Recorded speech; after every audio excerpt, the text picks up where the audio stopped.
Un homme qui t'aime vraiment ne pourra jamais te prendre ton argent. Dilemme de Tana. Avoir un PC et ne pas conserver son énergie sexuelle alors que c'est super important. Ou ne pas avoir un PC, mais par contre avoir la dalle de fou. Nouvelle vidéo, nouvelle réalité. Ce que tu vas voir ici, c'est du brut et du concret. Alors c'est parti. Un homme qui t'aime vraiment ne pourra jamais te prendre ton argent. Ni moitié-moitié, ni 40%, ni 20%, zéro. Ton argent, c'est ton argent. Ça le mettrait même mal à l'aise de prendre ton argent en fait. Tu veux payer, tu veux lui inviter pour lui faire plaisir, il va te remettre l'argent dans ton sac gentiment, il va avoir quelques espèces, pouf, te les foutre dans ton sac, t'envoyer un petit virement 2-3 jours après, tiens 2000 balles, 33 000 balles, va t'acheter un sac, va faire ci, va faire ça. C'est gênant pour un homme qui est vraiment masculin d'avoir une femme qui lui paye. Ce n'est pas une fille, il n'a pas besoin qu'on s'occupe de lui comme une petite princesse. Ce discours, qui présente l'argent de la femme comme sacré, et celui de l'homme comme une ressource illimitée, réduit la relation à un pur transfert de fonds. En affirmant qu'un vrai mâle doit être gêné par la moindre contribution féminine, on enferme l'homme dans un rôle de distributeur automatique dont la seule valeur réside dans sa capacité à remplir un sac à main. Cette vision archaïque, déguisée en romantisme, crée un déséquilibre toxique. L'homme doit tout assumer, même quand la femme a les moyens de contribuer. On ne parle plus de partenariat, mais d'une forme de tutorat financier où l'homme achète la paix et l'affection à coup de virement de 2000 ou 3000 balles. C'est la négation même de l'investissement mutuel. Si l'homme est le seul à payer, il est le seul à porter le risque.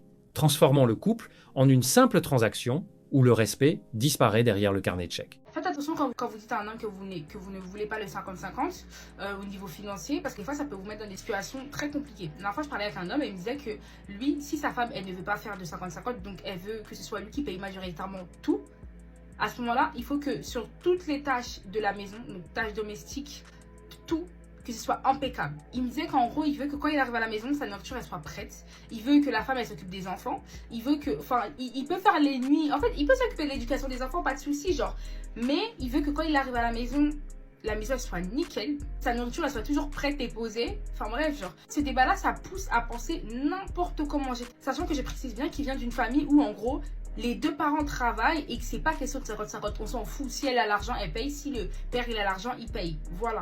Mais en gros, c'est ça qu'il disait. Il disait qu'en fait c'est des foutaises. Si tu dis qu'en gros tu veux que ton mari paye tout, mais qu'à côté il doit venir faire à manger. Des fois, il doit venir faire manger, il doit venir faire le ménage. La nourriture, elle n'est pas servie quand elle arrive.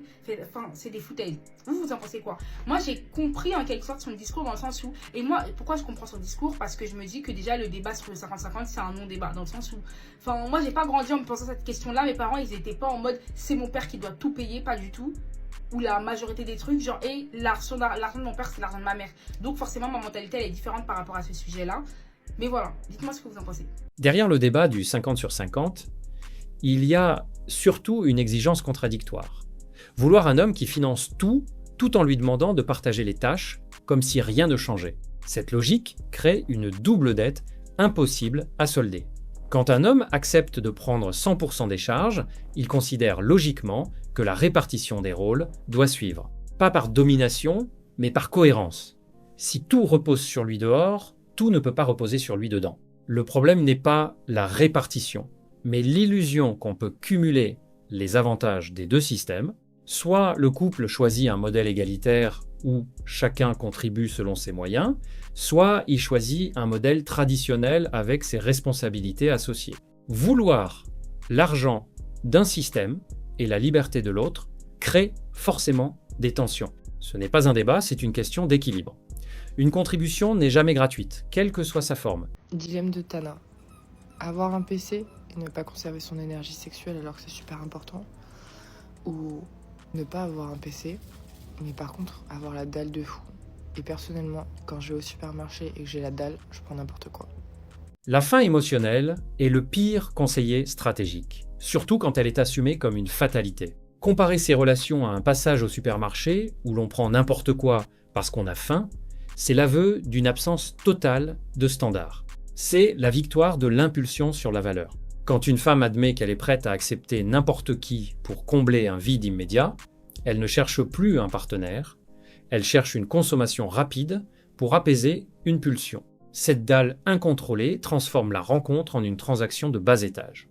Le danger est là. Celui qui ne maîtrise pas son énergie finit par payer le prix fort en temps et en dignité. La discipline n'est pas une privation, c'est le filtre de sécurité qui empêche de laisser entrer n'importe quel produit médiocre dans sa vie. En 2026, la sélection a disparu au profit du remplissage et c'est exactement là que commencent les regrets. Mais ici, j'ai eu une année catastrophique. Mais la seule chose que je pourrais vous conseiller, et franchement, pour moi, c'est le meilleur conseil pour celles qui sont désespérées ou pas désespérées ou autre. Restez seul, d'accord? 2026, là, cherchez pas à recontacter vos ex ou quoi que ce soit, restez seul. En revanche, si vous commencez à kiffer un étranger ou une personne qui ne parle pas français, foncez. Je vous jure, être en couple avec un mec qui ne parle pas votre langue, un mec d'ailleurs, foncez. À part les Américains. Enfin, après, ça dépend de quel Américain, mais à part eux, foncez.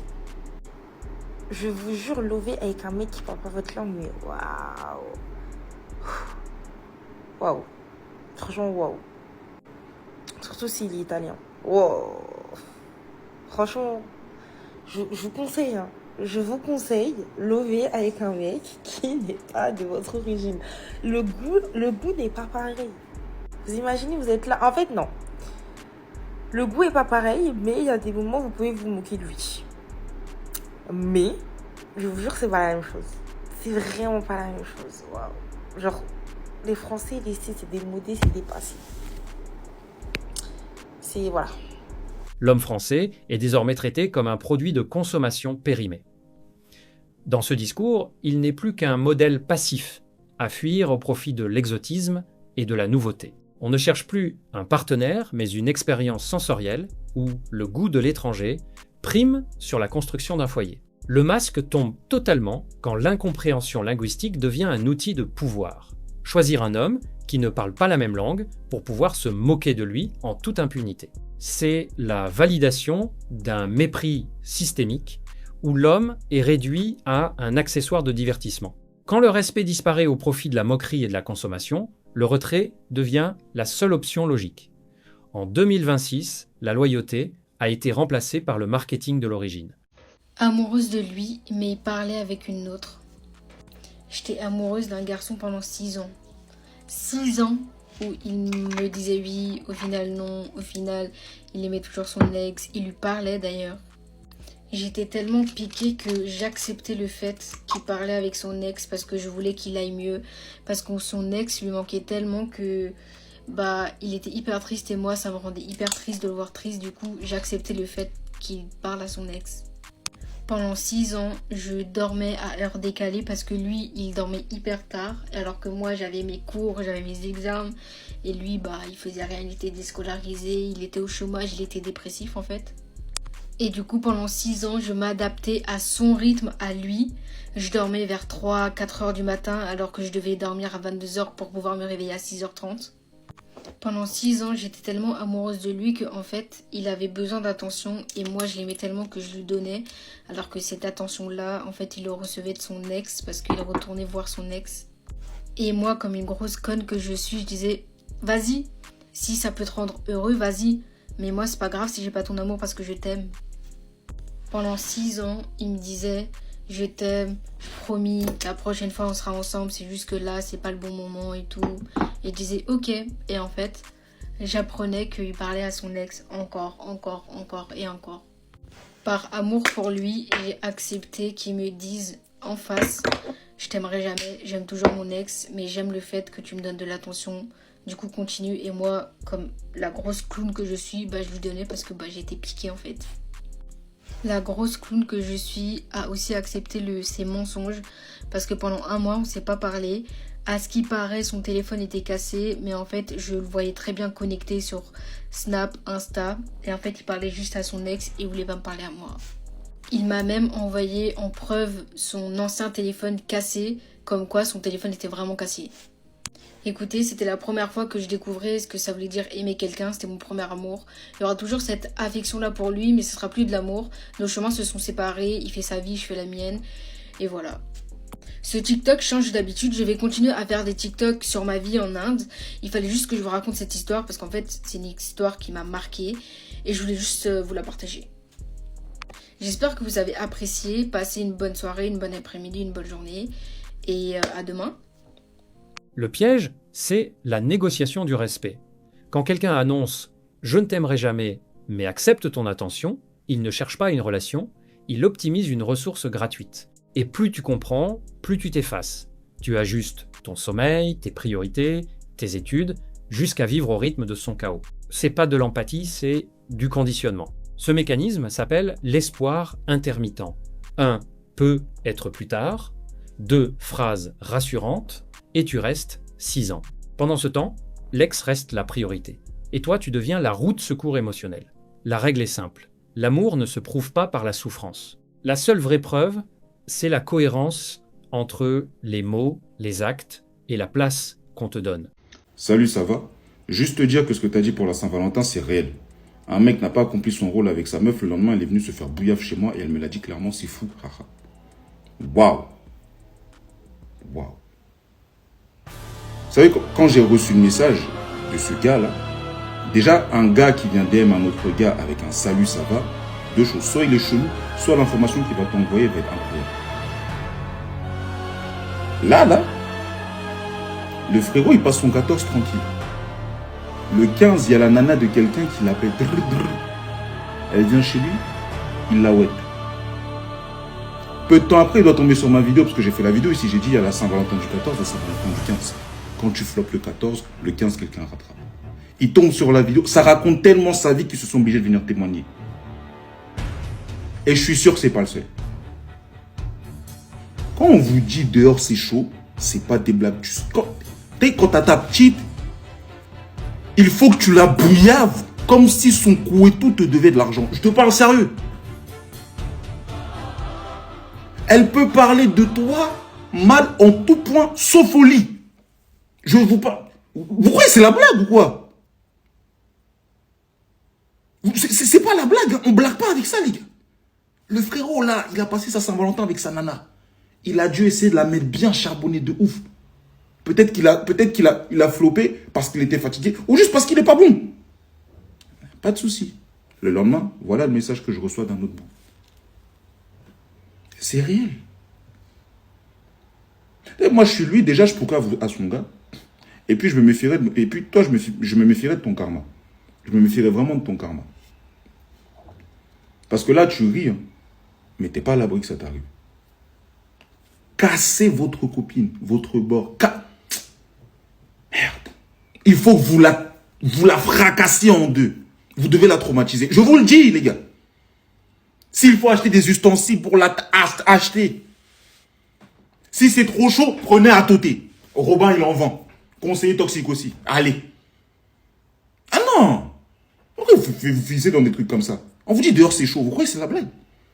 Aujourd'hui, là, homme comme femme, tu t'écartes, tu floppes. Hein? Système, remplacement. Voilà ça. Big up. L'homme moderne vit sous une épée de Damoclès, l'obligation de performance absolue sous peine d'effacement immédiat. Un seul soir de fatigue, un seul flop à la Saint-Valentin, et le système de remplacement s'active dans l'ombre. On ne pardonne plus l'humain, on exige une machine. Si le service n'est pas rendu à 100%, la loyauté s'évapore au profit du premier venu dans les messages privés. C'est la marchandisation totale de l'intime, où l'homme est réduit à sa seule utilité fonctionnelle. Cette pression permanente à la surperformance est le symptôme d'une société qui a remplacé le couple par un contrat de consommation. Tu n'es plus un partenaire, tu es un prestataire de service révocable à tout moment. La moindre faille devient une opportunité de trahison décomplexée, souvent justifiée par ton manque de virilité. Dans ce marché ultra-violent, l'homme n'a plus le droit à l'erreur, car la porte est toujours restée entrouverte pour ton remplaçant. Vous savez, moi, on m'a dit un truc, Vaut mieux rester avec un homme qui t'aime, qui te considère et qui te traite comme si t'étais sa reine, au lieu d'un mec que toi tu aimes mais qui te traite comme si t'étais une vulgaire chose là-bas, là. Bref, story time. D'habitude, quand on fait des story time, on aime bien raconter quand ça a été nous les victimes de l'histoire, mais on raconte jamais quand ça a été nous les Ndoki de l'histoire. Là, j'ai été la Ndoki de l'histoire, carrément, je me confesse en fait finalement. Bref, on remonte en 2023. Je venais de rencontrer mon ex. 2 semaines après, j'ai rencontré un autre mec qu'on va appeler Soleil. Pourquoi Soleil, je sais pas. Pourtant il pleut, hein. On va l'appeler Pluie. Maintenant Pluie, c'était pas la même chose, c'était pas sentimental et tout, genre je l'ai juste rencontré. En fait, il était abonné à moi. Le jour de mon anniversaire, il m'avait envoyé un message. C'est-à-dire c'est à partir de là que j'ai décidé de le follow back et tout. Oui, je follow back les inconnus quand ils ont des cartes. Là, on commence à développer une amitié, tout ça. Et en fait, c'est là que, pour moi, je savais très bien ce que Pluie il voulait. Je savais très bien qu'il voulait quelque chose avec moi, etc. Maintenant, le truc, c'est que moi, je lui avais jamais informé que j'étais avec quelqu'un. En fait, le temps est passé et tout. Et avec mon ex, ça commençait à être la débandade. Vous voyez la période où ton mec, il commence à devenir bizarre, distant, écrit, tout ça. On rentrait dans celle-là. Et de l'autre côté, il y avait Pluie. Vous savez, moi, j'ai des connaissances, des amis, des réseaux et tout. Notre lien s'arrête au réseau. Et lui, là, quand je lui dis Pluie, on a développé un truc vraiment. Lui, c'était au-delà des réseaux. On s'appelait tout le temps, on se parlait tout le temps. Et le poteau, il était grave présent dans ma vie. L'attention dont j'avais besoin,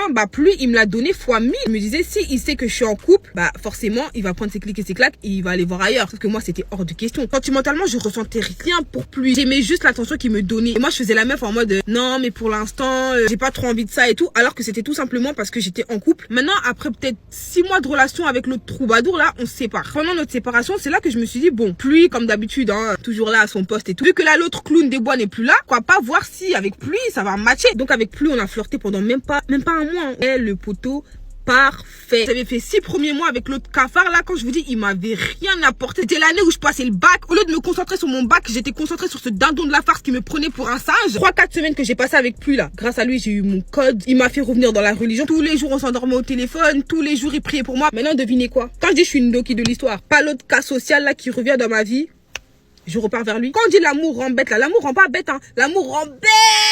Maintenant, vous vous doutez bien, vu que j'étais en flirt avec Pluie. Qu'est-ce que j'ai dit à Pluie? Non, mais en fait, là, j'ai bien réfléchi. Je pense que je suis pas prête et tout. En plus, là, j'ai mon bac et j'ai pas la tête à parler avec un mec. Alors que c'était tout simplement parce que je venais de me remettre avec mon ex, quoi. Je dis, il a tellement patienté parce que après ça, il est pas parti. Il restait sur moi parce qu'en fait, il pensait qu'en gros, nos sentiments, ils étaient partagés et que juste, j'avais pas la tête à ça. Je savais pas que j'étais en couple et que mon cœur battait la chamade pour quelqu'un d'autre. Bref, donc du coup, ça continue. Moi, je me suis remise avec mon dromadaire. La relation, elle avait absolument pas changé. C'était toujours le même connard qu'il était avant qu'on se sépare. Puis moi, je restais dans la relation alors que de l'autre côté, j'avais la crème de la crème. Il a même été là pour moi financièrement alors que de l'autre côté, le cafard là, il a jamais dépensé ne serait-ce que 1 euro pour moi. Maintenant, la chose qui a fait que Pluie, il a stoppé net avec moi, c'est-à-dire qu'il m'a ghosté net.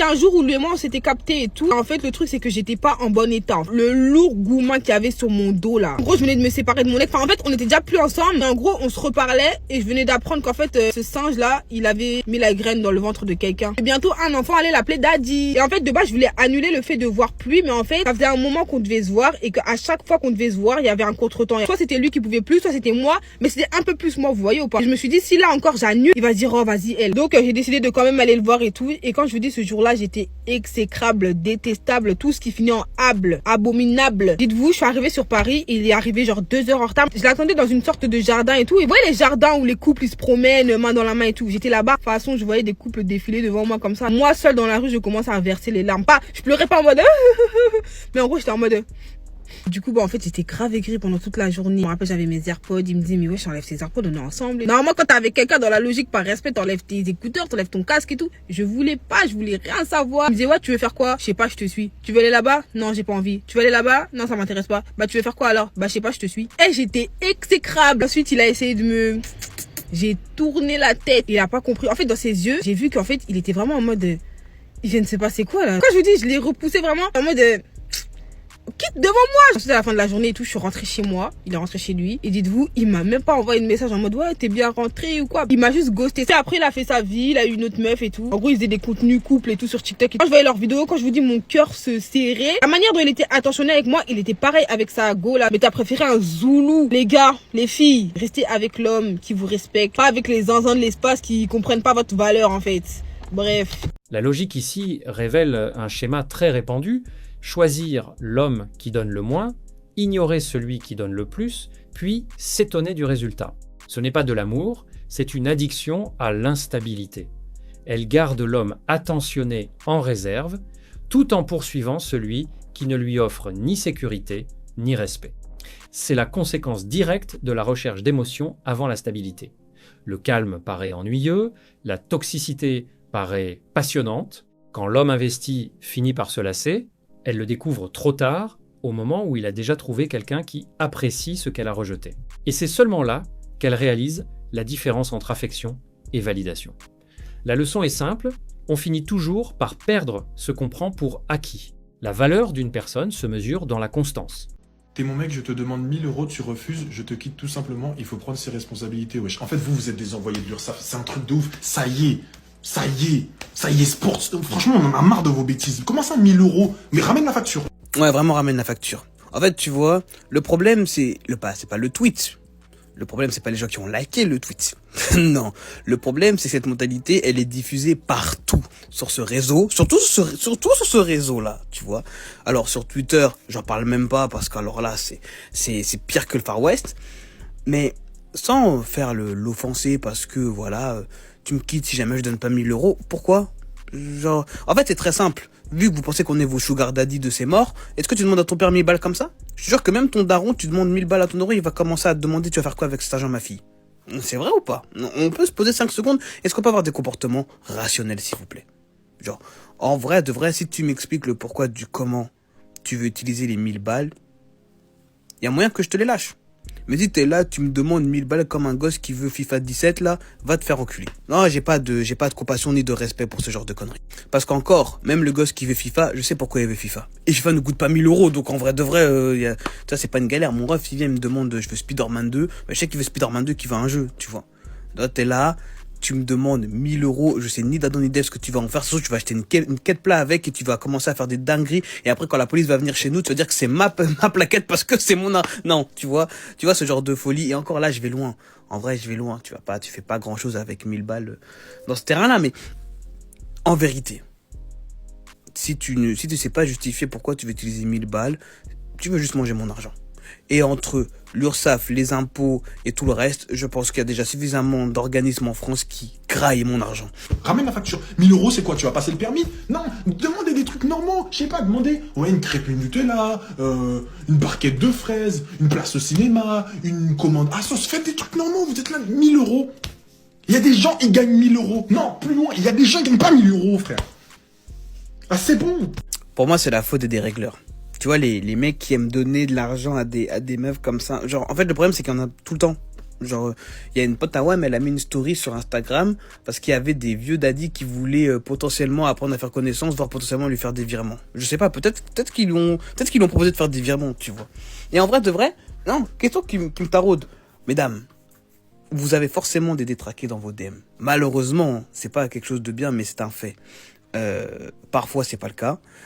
Et franchement, heureusement pour vous, si c'est pas le cas, je suis content que ça soit pas votre cas. Mais si vous en avez des détraqués qui sont prêts à payer pour des dérégleurs, qui sont prêts à payer juste pour avoir la conversation, pas forcément pour des photos, vidéos, tout ça, on n'est pas dans ces bails-là. Là. Je te parle juste de, vas-y, tu me parles, ou même des fois, il y a des mecs qui aiment juste envoyer des tales pour envoyer des tales. Tu vois ce que je veux dire? Sachez que ces mecs-là ne sont pas représentatifs de tous les hommes. Donc, vous pouvez pas demander à votre homme un virement de 1500 euros sans aucune raison, parce que Jean-Pierre, coincé au fin fond du 17, là, et ben, du coup, il t'envoie des virements parce qu'il a que ça à faire. Non. En fait, il faut vraiment prendre du recul sur ce dérèglement-là, genre. Je vais pas aller voir chaque mec qui fait ce genre de conneries et tout. Ça va être trop long. Et j'ai d'autres choses à faire. Mais, mesdames, messieurs aussi d'ailleurs, en vrai de vrai. Déjà, faut arrêter les histoires cheloues, messieurs, ok. Enfin, si vous voulez, faites. Mais mesdames, prenez bien en compte que votre réalité n'est pas commune à tout le monde. Voilà, ok. Et c'est pas parce que ta pote, elle reçoit des virements de 5000 euros que tu peux recevoir des virements de 5000 euros. Non, je vous le dis parce que là, je pense à une certaine personne dans ma tête, là, qui est venue sur ce réseau et qui a dit que faire des virements, c'était normal. Et on a tellement normalisé la folie qu'elle a eu un entretien sur une chaîne télévisée, voilà, d'un grand média. Je vais citer ni la personne, ni le média. C'est pas le moment de faire de la pub pour rien. En revanche, c'est une réalité qui concerne la personne qui l'a dit. Dites. Mais ce n'est pas une réalité qui concerne tout le monde, ok? Non, il faut vraiment comprendre ceci. Le prisme de votre réalité, c'est la manière dont vous pensez, dont vous percevez les choses. Mais c'est pas parce qu'à côté, ça gagne, ça arrive, que ça va vous arriver aussi. Vous n'avez pas tout le contexte de la personne d'à côté. Donc s'il vous plaît, prenez du recul. Vos histoires de virement de 1000 € pour je ne sais quoi, non, si c'est pas justifié, t'oublies. Voilà, t'oublies. Mais prenez du recul, je vous en supplie. Tu me quittes? Ben va, franchement, va là-bas. La demande de 1-0 € sans justification, c'est la nouvelle dérive de la culture des femmes modernes, transformer la relation en distributeur automatique et l'homme en guichet. Cette logique ne repose ni sur le besoin, ni sur la confiance, mais sur une certitude délirante, quelqu'un d'autre paiera si toi, tu refuses. Et c'est précisément cette mentalité qui pourrit les rapports hommes-femmes. Demander de l'argent comme un enfant, réclame un jouet, sans contexte, sans objectif, sans transparence. On s'habitue à recevoir sans donner, à exiger sans construire, à consommer l'homme comme un service financier, et pire encore, ces comportements sont renforcés par quelques donneurs qui normalisent l'anomalie. Dans un monde où certaines vivent dans un fantasme alimenté par des transferts isolés, il devient indispensable de poser des limites. Une relation sans justification devient une relation sans respect. Et si 0 € est devenu un prétexte pour partir, c'est que la relation n'existait pas.